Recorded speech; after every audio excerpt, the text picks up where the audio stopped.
안녕하세요. 창세기 산책의 이상욱입니다. 살다 보면 저희는 예상치 못한 순간들을 만날 때가 있습니다. 그 중에 하나는 생각보다 작은 실수였던 것 같은데 이 실수가 정말 예상했던 것보다 너무나 끔찍한 결과를 가져오는 일입니다. 오늘 저희가 볼 말씀인 창세기 3장 14절에서 24절 말씀은 아담과 하와의 첫 죄, 선악과를 먹은 죄 이후의 모습이 나오게 됩니다. 여기서 사실 아담과 하와는 선악과를 먹었다고 해서 마치 독사과를 먹은 것처럼 바로 죽지는 않았습니다. 하지만 여기서 하나님은 뱀, 하와, 그리고 아담을 차례대로 저주하셨고 또 이들을 에덴 동산 밖으로 쫓아내십니다. 그렇다면 과연 이 이야기에는 어떠한 끔찍한 결과가 있을까요? 단순히 이들이 저주받고 쫓겨난 것 이외에 어떠한 의미가 여기에 담겨 있을까요? 오늘 함께 그 부분에 대해서 이야기 나눠보도록 하겠습니다. 선악과 사건의 첫 번째 결과로는 뱀이 하나님으로부터 저주를 받게 됩니다. 뱀은 모든 짐승들보다 더 큰 저주를 받게 되었고 또 뱀의 자손과 여자의 자손 사이에는 갈등이 생겨버렸습니다. 하지만 원래 동물과 사람의 관계는 이러한 갈등의 관계가 아니었습니다. 창세기 1장에서 하나님께서는 사람에게 모든 동물들을 다스리라고 하셨고 또 창세기 2장을 보면 아담은 모든 동물들의 이름을 지어줌으로써 정말 친밀한 관계를 유지했습니다. 하지만 선악과 사건의 결과로 인해서 사람과 또 하나님의 다른 창조물인 동물 간의 관계가 흐트러져 버린 것입니다. 갈등이 생겨버린 것입니다. 선악과 사건의 두 번째 결과로는 하와가 하나님으로부터 저주를 받게 됩니다. 그 첫 번째 저주는 바로 출산의 고통입니다. 출산의 고통이 굉장히 심하게 더해진 것입니다. 여기서 출산은 하나님께서 창세기 1장에서 명령하셨던 자식을 많이 낳고 번성하여 온 땅을 가득 채우고 온 땅을 다스려라 라는 그 하나님의 명령에 굉장히 중요한 요소입니다. 하지만 그 출산에 어려움이, 고통이 더해짐으로써 하나님의 이 말씀을 순종하는 데 있어서 굉장히 큰 어려움이 생겨난 것입니다. 또 하나님은 이 출산의 고통뿐만 아니라 여자에게 이런 저주를 하십니다. 너는 남편을 다스리려고 하겠지만 남편이 너를 다스릴 것이다. 바로 남편과 여자, 아내 사이에 갈등이 생겨나 버린 것입니다. 하지만 남자와 여자는 서로를 다스리기 위해 창조된 존재가 아니었습니다. 하나님께서 사람에게 동물을 다스리라고는 하셨지만 서로를 다스리라고는 말씀하지 않으셨고 또 창세기 2장에 보면 하나님께서 남자와 여자를 만드신 이유는 서로 연합하여 하나 되게 하시기 위한 것이었습니다. 즉, 이 저주로 인해서 남자와 여자 사이에 갈등이 생겨나 버린 것입니다. 마지막으로 선악과 사건의 세 번째 결과로는 아담이 하나님으로부터 저주를 받게 됩니다. 그런데 여기서 앞에 저주와는 조금 다른 점은 남자는 그 자신이 직접적으로 저주를 받지 않습니다. 뱀처럼 땅을 기며 흙을 먹는 그런 저주가 없었고 혹은 여자처럼 출산의 고통이 따르는 그 자신의 몸에 직접적인 저주는 없었습니다. 하지만 하나님은 땅을 저주하심으로써 남자에게 저주를 내리십니다. 남자는 열심히 수고하고 일하여서 비로소 땅에서 먹을 것을 구할 수 있었습니다.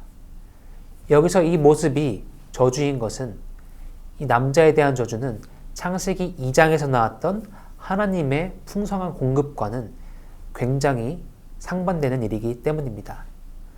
창세기 2장에서 하나님은 아담에게 조건 없이 풍부한 먹을 것과 마실 것을 제공해 주셨습니다. 아담은 이 먹을 것과 마실 것에 있어서 그 어떠한 것도 보태지 않았습니다. 그저 하나님께서 주시는 그 모든 것들을 누리며 관리하며 살아왔습니다. 그런 관계를 가지고 있던, 그런 공급자와 공급을 받는 사람의 관계를 가지고 있던 하나님과 아담의 관계는 이 저주로 인해 뒤틀려 버리게 됩니다. 아담은 더 이상 하나님으로부터 공급받는 것이 아니라 그가 열심히 수고하고 땀 흘려 일해서 땅에서 먹을 것을 만들어내게 됩니다. 이것은 단지 아담이 수고하는 저주를 받은 것이 아니라 바로 하나님과 아담의 그 공급자와 공급을 받는 사람의 관계가 흐트러진 것을 의미하고 있습니다. 그리고 이렇게 해서 아담과 하와는 하나님과의 친근한 교제가 있었던, 하나님과 굉장히 가까웠고 하나님으로부터 풍부한 풍요로운 것들을 공급받을 수 있었던, 마치 안식처와도 같았던 에덴 동산으로부터 쫓겨나게 됩니다. 그럼으로써 이들은 에덴 동산에 있는 생명을 유지시켜주는 생명나무 열매를 먹을 수 없게 되었고, 그리고 이것이 그들로 하여금 죽음을 맞이하게 했습니다.